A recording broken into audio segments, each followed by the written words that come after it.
성경 읽기 잘하고 계세요?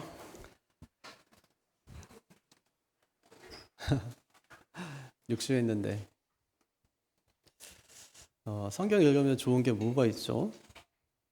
자기를 돌아볼 수 있죠.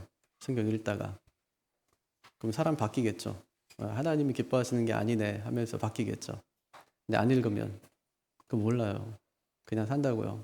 근데 성경 읽으면 바뀌어요. 성경은 생명이죠. 생명이 들어오면 변화되죠. 새로운 생명이 들어오는 거니까 생명이잖아요. 변화되죠. 그러니까 우리가 성경의 사람이고 한 책의 사람인데 이거를 안 읽으면 신앙생활 할 수가 없어요. 그러니까 성경 읽기 전하고 성경 읽은 뒤는 완전히 신앙생활이 달라져요. 그러니까 성경은 매일 읽어야 돼요. 작게라도. 그러니까 우리가 지금 읽는 게 그렇게 분량이 많지 않거든요. 제가 올려드리는 거 보면 한 10분 정도면 읽죠, 그죠? 네, 그러니까 그거는 그냥 양치하면서 읽으셨대요. 들으시면 되니까 귀에 꽂고. 네, 그냥 마실 나가고 슈퍼 가실 때 있잖아요. 그때 꽂고 가면 돼요. 그러면 들을 수 있어요. 작은 분량이 많지가 않아요.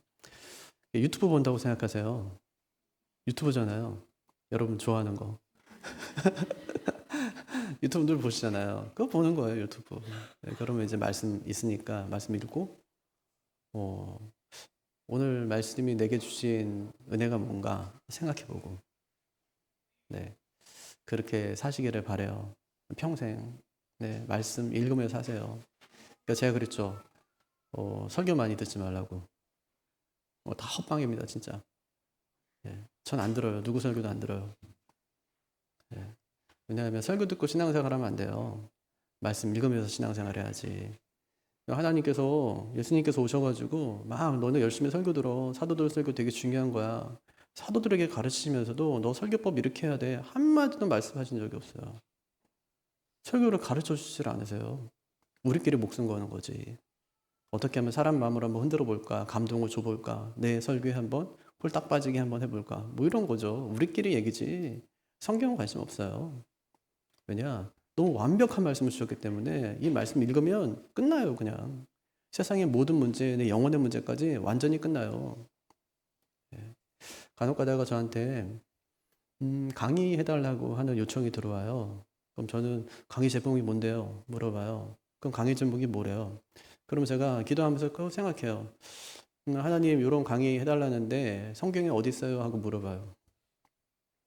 그러면 떠올라요. 성경 본문 몇 개가. 그럼 그거 준비해서 가요.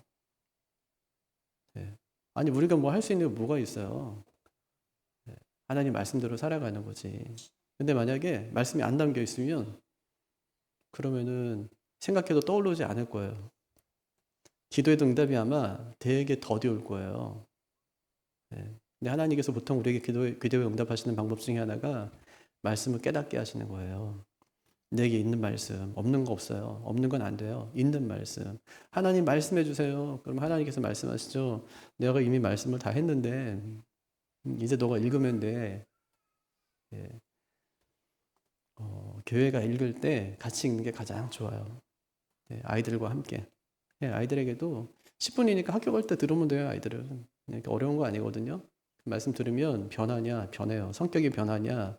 변해요. 성품이 변하냐? 변해요. 성경에 변한 사람들의 이야기가 있어요. 사람 안 바뀌어. 이거는 말씀의 능력을 몰라서 하는 얘기. 사람은요, 바뀌어요. 말씀 때문에 바뀌어요. 말씀이 너무 큰 능력이 있어요.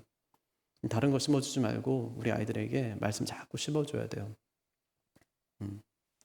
남편이 와도 그렇죠. 그러니까 아내가 뭐 성경 열심히 읽고 있다가 남편이 들어왔어요. 밥 차려주잖아요. 그럼 밥 먹으면서 얘기해요. 오늘 성경 읽다가 하나님께서 이런 깨달음을 주셨어 이러면서요. 네. 그게 아무것도 아닌 것처럼 보이지만 남편이 제일 겁나는 게 그거예요. 하나님 말씀으로 말씀할 때 가장 겁나요. 이 사람이 하나님과 더 깊어지면 안 되는데 그럼 내가 피곤해지잖아요. 네. 그러니까 말씀으로 행복한 가정 꼭 이루며 사시기를 바랍니다. 로마서 공부하죠, 그죠? 이번 로마서 공부하면서 제가 한 절도 빠지지 않고 제가 같이 공부하려고 그래요. 그 이유는 뭐냐면 공부하시라고 진짜. 예, 이번에 로마서 그냥 떼자고 한번. 예, 한번 떼셨으면 좋겠어요. 로마서요 잘 못 읽어요 사람들이. 왜 못 읽냐? 어려워서요. 이해되지 않아서. 근데 복음 이해되지 않으면 안 되거든요. 그리고 복음을 줄 때는 굉장히 쉽게 주셨는데 우리가 그 복음을 깊이 보지 못하기 때문에 뭐 여러 가지 상황들을 종합적으로 보지 못하기 때문에 이 말씀의 의미가 무엇인지 깨닫지 못해요. 그러면 별로 내게 의미가 별로 없겠죠. 이번에 내가 로마서 한번 뗀다 생각하고 로마서 같이 설교하고 같이 공부하고 배우는 동안에 한 10번쯤 읽겠다고 생각하고 로마서 한번 읽어보세요. 예. 진짜 사람 변합니다. 로마서 통해서 나의 죄도 깨닫고 하나님도 만나고 진짜 주님이 살아계심도 경험할 수 있어요. 우리 지난주 무슨 얘기했어요? 1장은 무슨 내용이라고 했죠? 이방인의 죄. 2장은요? 유대인의 죄. 그들이 어떤 죄 지었다는 거예요? 남을 판단하는 죄. 그 죄 왜 지었다고요? 교만 때문에. 또 하나 종교적인 의. 근데 주님께서 판단에 대한 경고하시죠. 남을 비판하는 그 비판으로 너희가 비판을 받을 것이다. 남을 헤아리는 헤아림으로 너희가 헤아림을 받을 것이다. 절대 안 돼요. 남을 판단하는 죄. 그러니까 너 이거 해야 돼. 너 그렇게 살아. 무슨 죄 졌다는 거예요? 종교적인 죄, 성적인 죄, 윤리적인 죄. 너희 그렇게 죄 짓고 살았잖아. 이거는 사형에 해당하는 죄야. 이렇게 뜰고 지적하면서 그렇게 살아가요. 그런데 너희도 그런 죄 짓잖아. 사도 바울이 그렇게 지적한 겁니다. 왜 이렇게 판단한다고요? 뭐 때문에? 자기가 누군지 알지 못하는 거예요. 내가 누군데요? 하나님의 은혜를 입은 자. 그래서 이 죄가 왜 지어지냐면 하나님의 은혜를 망각하기 때문에 지어요. 우리가 하는 모든 일들이 하나님의 은혜가 아닌 게 있나요? 우리가 회개하는 것조차도 이건 하나님의 은혜로 하는 것이다. 이렇게 얘기합니다. 우리가 하는 거 아니에요. 우리가 성경 읽고 기도하고 찬송하고 예배 생활하는 거 내가 하는 거 아니에요. 이거 하나님이 은혜로 하게 하신 것이다. 바울이 그거 강조하는 거예요. 은혜로. 근데 우리는 어떻게 하죠? 내가 한다는 거죠. 내가. 그러니까 하나님의 은혜를 망각하면 그런 죄 지을 수 있다. 그럼 이런 죄를 지으면 하나님께서 가만히 있냐? 아니요. 처벌하신대요. 어떻게 해요? 6절에 보니까 행위대로 보응하삼. 행위대로. 행함대로예요. 보응한다는 말은 갚는다는 말이죠. 예. 선을 행한 자는 영생으로, 악을 행한 자는 영벌로 갚겠다. 이렇게 말씀하셨어요. 이거 어떻게 해야 돼요? 율법을 죽으라고 지켜야 돼요. 왜냐? 행한 대로 보응하실 테니까. 율법 다 지켜야 돼요. 근데 지켜져요? 안 지켜져요? 그게 안 지켜져요. 그러니까 율법의 기능, 역할에 대해 뭐라고 하냐면 율법은 그리스도께로 데려가는 몽학선생이다.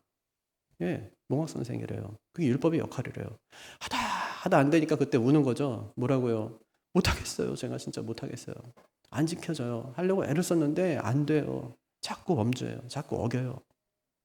하나님 저 좀 불쌍히 여겨주세요 하고 주님께 가는 거예요. 그럼 주님께 갔어요. 그럼 율법이 찾아오겠죠. 이제 안 하니까. 자기하고 이제 넌 다시는 내가 너 못하겠다, 너 못 지키겠다고 이제 문을 딱 막으니까 이제 어떻게 해요? 율법이 찾아오겠죠. 문을 두대요. 야 나와봐. 그러면 그 집 문을 열고 내가 나가는 게 아니에요. 누가 나가면 예수님이 나가세요. 뭐라고 하시냐면 어떻게 왔어? 율법을 안 지켜서 왔습니다. 내가 율법의 요구를 다 이루었다. 얘 대신. 하면서 뭘 보여줘요? 십자가에 못 박힌 자기 손을 보여주죠. 야 이렇게 해요. 율법이 어떻게 할까요? 네 알겠습니다 하고 돌아가요. 다신 찾지를 않아요. 그 사람을. 그렇게 하나님의 자녀가 된 것이다. 이게 이제 지난주에 했던 말씀이에요. 예. 오늘도 이어지는 말씀인데 오늘은 이제 어떤 얘기냐면 예수님 뒤에 숨지 않은 사람들의 최후에 관한 이야기예요. 예수님 뒤에 숨지 않은 사람의 최후에 관한 이야기. 왜 숨지 않았을까요? 자신들은 율법을 먼저 받았기 때문에 그런 특권을 받았기 때문에 자신을 안 지켜도 괜찮대요. 저 율법을 받았기 때문에. 그래서 오늘 말씀 제목처럼 그들은 특권 때문에 망했다는 겁니다. 특권 때문에 망했다. 왜 그런가? 그 이유를 좀 살펴볼게요. 하나님께서 먼저 하시는 말씀이 하나님은 죄에 대해 공평하시다. 이 말씀을 먼저 하세요. 그 첫 번째예요. 12절. 같이 읽어보죠. 무릇 율법 없이 범죄한 자는 또한 율법 없이 망하고 무릇 율법이 있고 범죄하는 자는 율법으로 말미암아 심판을 받으리라. 여기 보니까 누구누구 나오죠? 율법이 없는 자, 또 율법이 있는 자. 율법이 없는 자는 뭘로 심판받는데요? 15절 보니까 양심을 따라요. 양심을 따라. 율법이 있는 자는요, 율법을 따라. 그렇게 해요. 예. 그렇게 살아야 돼요. 율법이 없는 자는 이방인이겠죠. 이방인에게는 법이 없냐? 아니, 있어요. 무슨 법? 양심의 법. 양심의 법대로 살아야 되고. 유대인은 법이 있죠. 율법이죠. 율법을 따라 살아야 되고. 만약에 살지 않으면 둘 다 그 행하지 않은 것 때문에 처벌받는다. 이게 이제 똑같다는 얘기예요. 그래서 핵심이 뭐냐면 행위에 따라 심판하겠다는 겁니다. 봐주는 게 있어요? 아니, 없어요. 11절에 보니까 하나님은 사람을 보는데 외모로 사람을 취하지 않는데요. 여기서 외모는 생김새가 아니에요. 뭐라고 그랬어요? 인종. 예, 지금 세계는 뭐 여러 인종들이 있잖아요. 근데 성경에서 말하는 인종은 뭘까요? 딱 두 가지로 나뉘어요. 하나는 유대인, 하나는 이방인. 예, 행위에 따라 하나님이 처벌하시는데 이 인종에 따라 처벌하지 않겠다. 어떤 놈은 유대인이니까 봐주고 어떤 놈은 이방인이니까 봐주지 않고 그렇게 하지 않겠다는 거예요. 어떻게 해요? 공평하게 처벌하겠다고 말씀하세요. 근데 세상에는 간혹 법이 아주 불공정하게 집행되는 경우가 있어요. 얼마 전에 한 유명인이 음주운전을 하고 운전자 바꿔치기를 했어요. 그랬더니 1심에서 징역 6개월, 집행유예 1년, 벌금 10만 원. 저 진짜 화가 났어요. 만약에 내가 음주운전 했으면, 제가 했으면 어떻게 됐을까? 목사가 음주운전 했다. 구리에 있는 모 교회 목사가 음주운전해서 옆에 있는 집사와 운전자 바꿔치기 했다. 어떻게 될까요? 매장될 겁니다. 처벌받겠죠. 법에 따라서 징역 5년 그리고 1,000만 원 이하의 벌금. 이렇게 받을 거예요. 저는 법대로 그냥. 근데 너무 유명하니까 그렇게 받질 않아요. 공평하지가 않은 거예요. 유대인들이 가졌던 기대했던 것이 뭘까요? 이런 선민이라는 특권 의식입니다. 특권 의식. 죄를 졌어요, 자기도. 근데 뭘 기대하냐면 나는 선민이기 때문에 하나님께서 그 벌을 내게 내리지 않을 거라는 기대가 있다는 거예요. 근데 하나님 뭐라고 말씀하십니까? 하나님 답변은 선민이라고 봐주지 않는다. 죄인은 똑같은 죄인이다. 이렇게 말씀하십니다. 그게 13절이에요. 누가 의인이래요? 선민이 의인이에요? 아니면 율법을 지키는 자가 의인이에요? 13절. 같이요. 하나님 앞에서는 율법을 듣는 자가 의인이 아니요 오직 율법을 행하는 자라야 의롭다 하심을 얻으리니. 누가 의인이래요? 율법을 듣고 행하는 자. 듣는 자가 아니에요. 듣고 행하는 자. 주님께서 마태복음 7장에서 이렇게 말씀하셨어요. 말씀을 듣고 행하는 자가 반석 위에 집을 지은 지혜로운 사람과 같다. 이렇게요. 그 사람은 어떻대요? 비가 오고 홍수가 나도 그 집은 무너지질 않아요. 그런데 또 반대로 말씀을 듣고 행하지 않은 사람이 있다는데 그 사람은 모래 위에 집을 지은 사람과 같다. 어떻게 말씀하냐면 작은 고난만 찾아와도 그 집은 쉽게 무너진다고 말씀하셨어요. 인생에는 다 고난이 있거든요. 또 어떤 사람은 아주 큰 고난이 와도 끄떡이 없어요. 왜냐? 믿음이 굳게 서 있는 거예요. 어떤 사람은 주일 예배도 잘 나오고 신앙생활 잘해요. 예, 봉사도 하고. 근데 믿음이 별로 없어요. 작은 고난만 와도 금방 무너져 버려요. 나 이제 예수 안 믿어 이렇게. 그 기준이 뭐냐면 말씀을 듣고 행하는 자, 듣고 행하지 않는 자. 다 들었잖아요. 근데 아마 이 중에는 우리 중에도 행하는 자가 있는가 하면 행하지 않는 자가 있을 거예요. 주님께서 말씀하세요. 큰 고난이 와도 행하는 자는 절대 흔들리지 않는다. 무너지지 않는다. 믿음의 집이 절대 무너지질 않아요. 우리 교회도 어려움 당한 분이 계시죠. 아프고. 그럼 제가 이제 전화하고 뭐 메시지 보내고 아이고 목사님 너무 힘들어서 어떻게 해요? 그러면 목사님 너무 감사해요. 네? 목사님 너무 감사해요. 너무 감사하대요. 지금의 상황이. 반석 위에 집이 지어진 거예요. 어떤 분들은요, 조금만 고난이 와도 난 못 살아. 못 산대. 모래 위에 지은 거야. 야고보도 말합니다. 말씀을 행하는 자가 되라. 듣기만 하여 자신을 속이는 자가 되지 말라. 무슨 얘기냐면 뭐 예배 잘 드렸으니까예요. 예배 잘 드리고 있으니까. 말씀 들었으니까예요.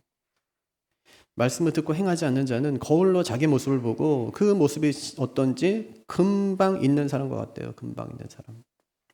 그러지 말고 실천하는 사람이 되라. 이렇게 말씀합니다.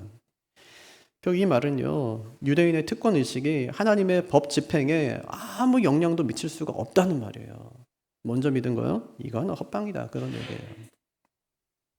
하지만 유대인들은 율법을 소유한 것으로 자신들을 의롭게 여겼다는 말이에요. 이렇게 한번 비유 한번 들어볼까요? 이것은 마치 운전면허증 가진 사람들이 법을 무시하는 것과 같아요. 법을 어겨놓고 저 운전면허증 있어요 하는 것과 똑같다고요. 그럼 아저씨가 뭐라고 그러겠어요? 그러니까 운전했겠죠. 그러니까 법 위반했으니까 면허증 내놓으라고요. 이게 하나님의 대답이에요. 운전면허 땄다고 법 안 지켜도 되는 거 아닙니다. 먼저 땄든 나중에 땄든 법을 다 지켜야 돼요. 만약 지키지 않으면 똑같이 처벌받는 것입니다. 이게 오늘 말씀의 첫 번째예요. 하나님은 죄에 대해 공평하시다. 이 말은 똑같이 처벌하신다는 말입니다. 근데 유대인들이 왜 이걸 몰랐을까요? 그 다음에 두 번째인데 특권을 주었더니 특혜인 줄 알았어요. 이것이 그들이 지은 또 다른 잘못이죠. 특권을 주었더니 특혜인 줄 알았어요. 특권과 특혜의 차이가 뭘까요? 특권은요, 공식적인 지위나 역할에서 나오는 권리와 책임을 말해요. 대통령. 네, 대통령. 특권이 있죠. 어떤 특권이 있어요? 면책 특권. 네, 또 사면권, 임명권. 특권이 있어요. 특혜는 뭘까요? 이걸 가진 사람이 어떤 특정한 사람에게 유리한 혜택을 주는 거예요. 우리 아버지가 대통령이에요. 네, 제가 대통령의 아들이에요. 근데 제가 죄를 지었어요. 그랬더니 국회에서 특검하지. 그랬더니 우리 아버지가 거부권을 행사했어요. 이게 뭐예요? 특혜예요. 우리 아버지가 회사의 사장이에요. 나는 시험도 안 봤는데 절차도 거치지 않았는데 나를 채용해 줬어요. 그리고 승진도 엄청 빨리 시켜줘요. 남들보다 돈도 많이 줘요. 또 근무 조건도 너무 좋아요. 특별한 복지 혜택을 막 주는 거예요. 이게 뭐예요? 낙하산, 특혜죠. 근데 하나님께서 유대인들에게 이 세 가지 특권을 주셨다는 거예요. 특권. 이 특권은요, 공적인 일입니다. 특권을 주셨어요. 그게 17절이에요. 어떤 특권을 그들에게 주는지 한번 보세요. 같이 읽죠. 유대인이라 불리는 내가 율법을 의지하여 하나님을 자랑하며. 그 첫 번째 특권이 뭐예요? 유대인. 지금 전 세계는 195개국이거든요. 근데 하나님께서 그 많은 민족 중에 하나님이 한 민족을 탁 택하셨어요. 그것이 이스라엘이에요. 유대인. 전 세계를 하나님이 나누시는데 어떻게 나누시냐면 유대인인데 194개국 이렇게 나눠요. 유대인인데 이방인 이렇게 다 완전히 나눴어요. 왜 하나님께서 유대인들을 택하셨을까요? 모든 민족을 위한 한 민족으로. 이스라엘을 왜 택하세요? 제사장 나라로. 그들에게 모범을 보이게 하신 거예요. 하나님 믿는 모범. 그 전 세계를 위해서 기도하게 하셨어요. 하나님께서 그런 특권을 그들에게 주신 거예요. 엄청 특권이거든요. 그런 특권을 갖게 되었어요. 두 번째, 율법을 의지한대요. 율법을 받았어요. 율법을 받았다는 것은 하나님의 뜻을 알게 됐다는 것이고, 이것이 왜 특권이 될 수 있을까요? 하나님의 뜻을 아니까 하나님 뜻대로 살아갈 수가 있어요. 이방 사람들은 못 살아요. 왜? 하나님께 율법을 안 줬으니까. 말씀을 안 줬어요. 못 살아요. 근데 그들에겐 주셨어요. 하나님의 뜻을 알게 되었고요. 그 뜻대로 살아갈 수 있게 되었어요. 이게 엄청난 복이거든요. 이게 두 번째 특권. 세 번째, 하나님을 줘버려요. 그냥 그들에게. 하나님. 이방 나라는 뭘 섬겨야 될지 몰라가지고 다 이것저것 다 섬겨요. 근데 그들은 그럴 필요가 하나도 없어요. 진짜 신이 누군지 알기 때문에 하나님께서 자신을 나타내 보여주셨어요. 넌 나의 백성이 되고 난 너희 하나님이 된다 이러면서요. 엄청난 특권을 그들에게 하나님이 주신 거예요. 그럼 태어났는데 교회예요. 이거 특권입니다. 태어났는데 우리 애가 교회에서 태어난 거예요. 태어났는데 나도 모르는 사이에 그냥 교인이 됐어요. 이건 엄청난 특권이죠. 이건 아마 제가 받은 특권 중에 가장 큰 특권일 거예요. 근데 이런 특권의 특징이 있습니다. 이 특권은요, 이익을 누리기 위한 그런 도구가 되서는 안 돼요. 책임감 있게 사용해야 될 그런 자원이 특권이죠. 그래서 특권을 받은 사람들이 갖춰야 될 태도가 몇 가지 있습니다. 첫째는 겸손해야 돼요. 왜? 이게 내게서 온 게 아니니까. 위에서부터 주어진 거니까. 이건 뭐 우리가 자랑할 게 아니에요. 겸손해야 돼. 두 번째, 나무리했어야 돼요. 여러분, 만약에 우리 그 시장님이 이 지역 개발이 어떻게 되는지 다 알거든요. 언제 될 것까지 다 알아요. 근데 정보를 만약에 자기 친척들에게, 자녀들에게, 아니면 옆에 있는 사람들에게 정보를 흘리는 거예요. 그럼 어떻게 될까요? 그럼 안 되겠죠, 당연히. 그게 부당한 특혜 의혹 아니에요? 그래서 안 돼요. 특권은요, 자기를 위해 쓰면 안 돼요. 항상 나무리 써야 돼요.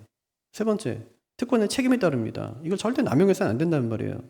근데 유대인들이 어떻게 했다는 거예요? 그 특권을 가지고 어떻게 했대요? 18절. 거기 보니까 선한 것을 분별했대요. 그러니까 잘한 거예요, 사실은. 보세요. 두 가지 잘했는데, 하나는 선한 것을 분별해요. 18절.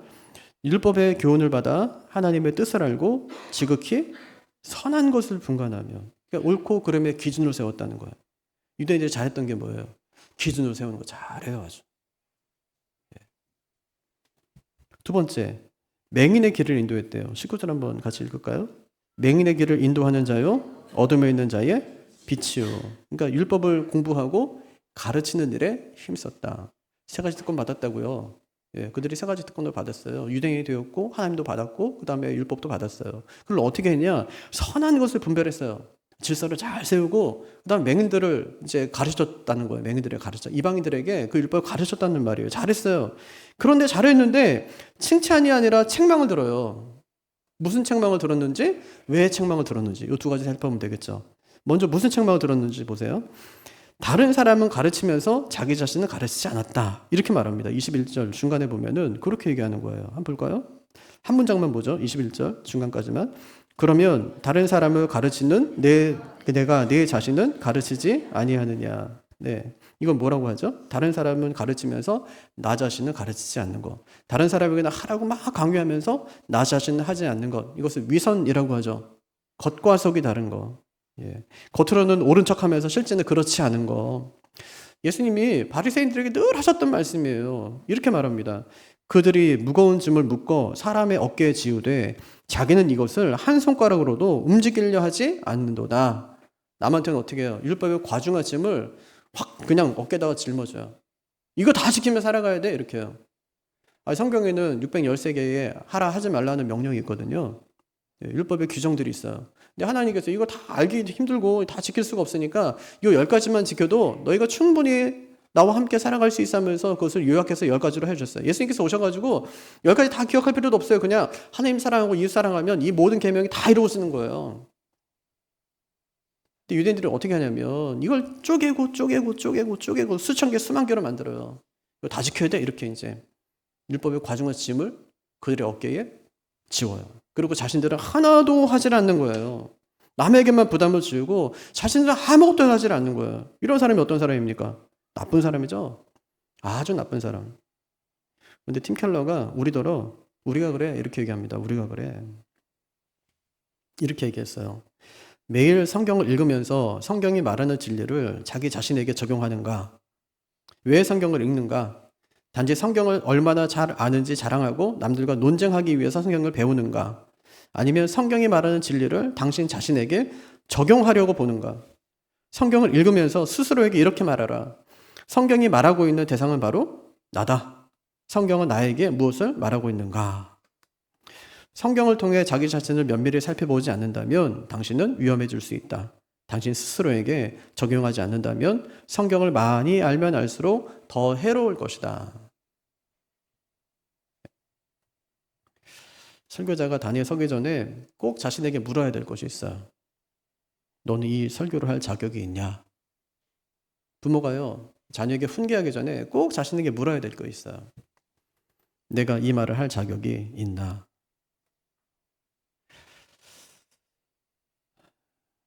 그들이 무엇을 실천하지 않았다고 합니까? 그것을 세 가지로 말하는데 21절 중간부터 한번 보죠. 21절 중간부터 22절까지 같이 읽겠습니다. 도둑질 하지 말라 선포하는 내가 도둑질하느냐? 간음하지 말라 말하는 내가 간음하느냐? 우상을 가증히 여기는 내가 신전 물건을 도둑질하느냐. 그럼 실제로 뭐 도둑질하고 간음하고 뭐 우상 숭배하고 이렇게 했다는 얘기냐? 그게 아니라 마음으로 그 죄를 지었다는 말이에요. 마음으로. 주님께서 말씀하셨어요. 남의 것을 탐하는 자는 이미 도둑질하였다. 여자를 보고 음욕을 품는 자는 이미 간음하였다. 하나님과 재물을 겸해서 섬기는 자는 이미 뭐 했다는 거예요? 우상 숭배한 것이다. 이렇게 주님께서 말씀하십니다. 이것을 외식이라고 말하는 것이죠. 주님 외식하는 서기관들과 바리새인들을 향해서 이렇게 말합니다. 화 있을진저 외식하는 서기관들과 바리새인들이여, 잔과 대접의 겉은 깨끗하되 그 안에는 탐욕과 방탕으로 가득하도다. 눈먼 바리새인이여, 너는 먼저 안을 깨끗이 하라. 그리하면 겉도 깨끗하리라. 그들을 향해서 회칠한 무덤에 비유하십니다. 그들이 무슨 책망을 듣죠 지금? 겉과 속이 다르다는 거예요. 가르침과 실천이 다르다 이렇게 말하는 거죠. 왜 그들이 이런 책망을 듣게 되었을까요? 특권을 주었더니 특혜로 알았기 때문이에요. 그들에게는 우월감이 있어요. 특권이 있다고요. 무슨 특권이라고 그랬어요? 유대인이야 나. 나에겐 율법이 있어. 하나님도 우리 편이야 이렇게요. 하나님께서 그들을 통해서 한 종교를 만드셨어요. 그것도 인류를 구원할 만한, 구원하는 방법을 알려주는 종교. 아니 하나님이 당신의 아들을 보내시는데 유대인으로 보내세요. 엄청난 특권 아니에요 진짜로? 이렇게 먼저 부름받은 건 엄청난 특권입니다. 누가복음 14장에서도 혼인잔치 비유 말하면서 그 얘기 하잖아요. 왕의 아들이 결혼해요. 그 사람들을 이제 초대하는 거잖아요. 그 초대한 사람들이 누구냐면 유대인이에요. 유대인들을 초대하는 거예요. 엄청난 특권을 받았어요. 잘한 것도 없어요. 또 잘난 사람들도 아니에요. 그 사람 초대한 사람들, 안 가겠다고 한 사람들 보니까 소 사고 무슨 뭐 밭 사고 그리고 뭐 장가 갖고 이런 사람들이잖아요. 아주 일반인들이었거든요. 근데 엄청난 특권을 받아요. 초대장을 먼저 받습니다. 근데 문제는 뭐냐면 특권 의식만 있지 특권의 가치를 활용하지 못해요. 네? 아니 왕의 아들의 결혼식에 안 가요. 이것이 뭐냐면 특권을 특혜로 오해할 때 생기는 일. 지금은 바쁘니까 다음에 가지 이러면서 왕의 잔치의 초대를 거절합니다. 그 문제는 뭐냐면 왕의 초대장에 유통기한이 있다는 거예요. 그리고 문제는 뭐냐면 왕에게는 아들이 하나밖에 없어요. 다시는 혼인잔치가 열리질 않는다고요. 그 잔치에 들어갈 수가 없어요. 그때가 아니면. 하나님께서 유대인들에게 그런 특권을 주셨습니다. 그런데 특혜를 입은 줄 알고 다르게 행동을 해요. 뭐라고 하냐면 너희 뭐 율법 잘 지켜야 돼. 그러니까 묻죠? 그럼 너는 안 지켜도 돼? 나는 율법의 소유주야. 이게 그들의 태도였어요. 그래서 그들은 특권 때문에 망했다는 겁니다. 그래서 바울이 하는 말이 23절과 24절이에요. 같이 한번 읽어보죠. 율법을 자랑하는 내가 율법을 범함으로 하나님을 욕되게 하느냐? 기록된 바와 같이 하나님의 이름이 너희 때문에 이방인 중에서 모독을 받는도다. 그들이 특권으로 받았던 유대인 또 율법 하나님이 이방인들로부터 모독을 받았다는 모독거리가 되었다는 거예요. 왜 그러냐? 율법을 안 지키니까. 하나님 욕되게 하고 말았다는 겁니다. 영광을 받으셔야 되는 그 하나님이 이방인의 조롱을 받게 되었다는 말이에요. 우리 마찬가지거든요. 하나님께서 우리에게 진짜 여러 가지 특권을 주셨어요. 예수 믿은 거 이거 엄청난 특권 아닙니까? 기도할 수 있는 특권, 말씀을 읽고 하나님의 뜻대로 살아갈 수 있는 특권, 이런 특권들을 하나님께서 우리에게 주셨단 말이에요. 그런데 이것을 올바로 사용하지 않아요. 예수 믿는 사람들이. 맨날 뭐 기도하니 뭐 예배하니 뭐 이러면 하나님께서 뭐 살아계시니 이렇게 하면서 하나님이 전혀 살아계시지 않은 사람처럼 말씀에 뭐 능력이 있니 어쩌고 저쩌고 해도 말씀을 읽지도 않는데 뭐 말씀도 몰라요. 그리고 실제로 얘기하다 보면 모르니까 못 살죠 그대로. 말씀을 알아야 말씀이 마음에서 부딪힐 텐데 부딪힘이 없어요. 말씀에 대한 부딪힘이. 왜 없으니까 뭐가 없으니까 뭘 부딪힙니까? 아무것도 없는데 말씀에 실체가 없는데 내 안에 왜 없습니까? 안 읽으니까 없지. 공부 안 하니까 없고. 읽어도 모르겠는데요. 공부하면 되죠. 이 특권을 바르게 사용하지 않으면 우리 역시 하나님을 욕되게 할 수 있다고요. 지난주에 집회했죠. 집회 정말 잘해야 됩니다. 예수 믿는 사람들. 진짜 가짜 뉴스인지 아닌지 이게 사실인지 아닌지 잘 분별해 가면서. 제가 캐나다에 있는 친구한테 전화했어요. 야 진짜 거기서 뭐 표현의 자유가 없니? 넌 동성애자들 뭐 해서 교회 설교도 못하니? 다 한대요. 다 안 돼요, 자기들. 왜 그걸 안 하냐요. 성경에 가르치면 다 할 수 있지. 그 제재가 안 오니 제재가 안 한대요. 왜 이런 일이 벌어지냐 그랬더니 이게 다 목사들 죄 때문이라고 그러더라고요. 교회 죄 때문이래요. 아, 미국 뭐 연합 그 감리교에서는 뭐 목사 뭐 그 동성애에 관한 이야기 했다가 나중에 쫓겨나고 했는데 다 교권 때문에 그렇다는 거예요. 그 목사 쫓아내고 싶어가지고 이게 꺼리 삼아가지고 쫓아낸 거지. 아, 그렇게 얘기하던데요.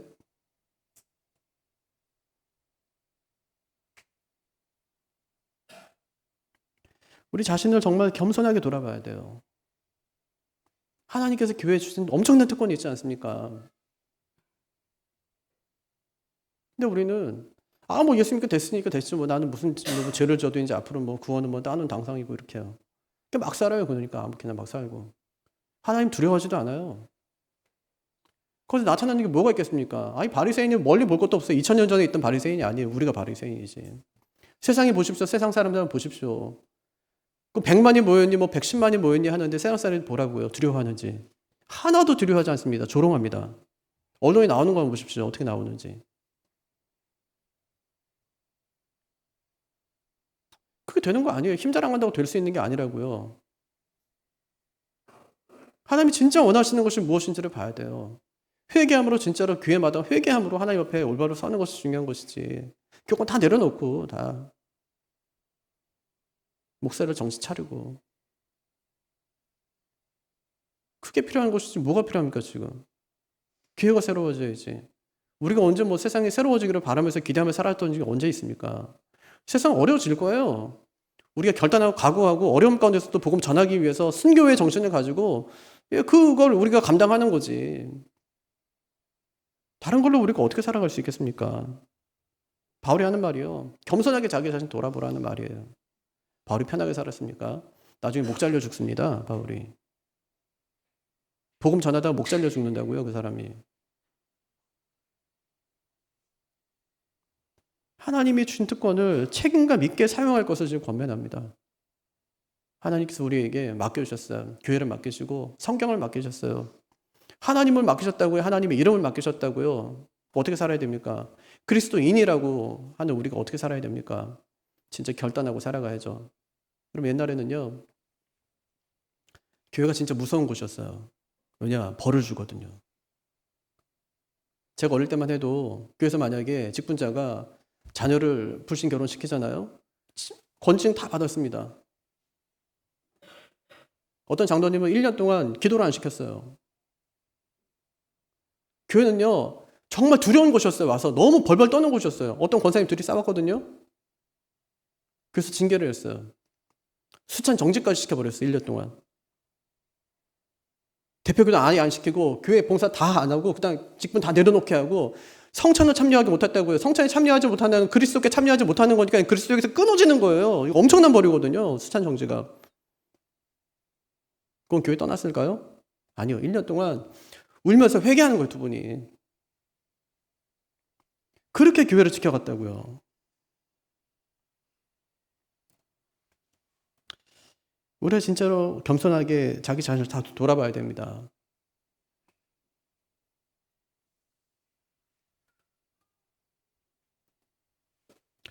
오늘 하나님께서 우리에게 유대인들의 죄에 대해서 다루십니다. 두 가지예요. 하나는 하나님은 죄에 대해서 공평하게 내가 하겠다는 거예요.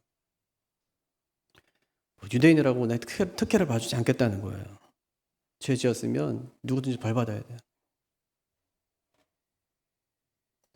목사들이 얼마나 추악합니까? 예? 교회가 욕먹는 거요?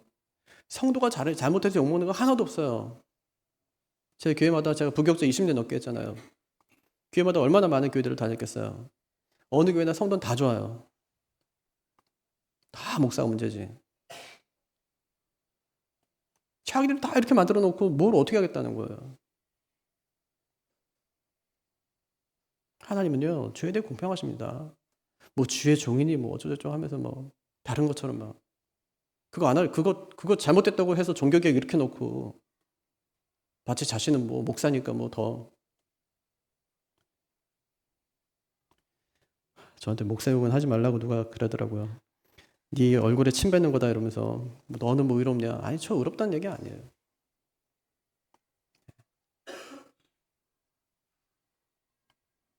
특권을 주었더니 특혜인 줄 알아요. 그래서 안 됩니다. 진짜 우리는 하나님 나라 위에 살아가야지.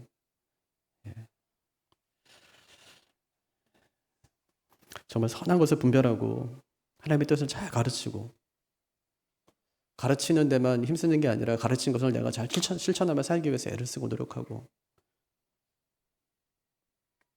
그렇게 살아가는 우리가 되기를 바랍니다.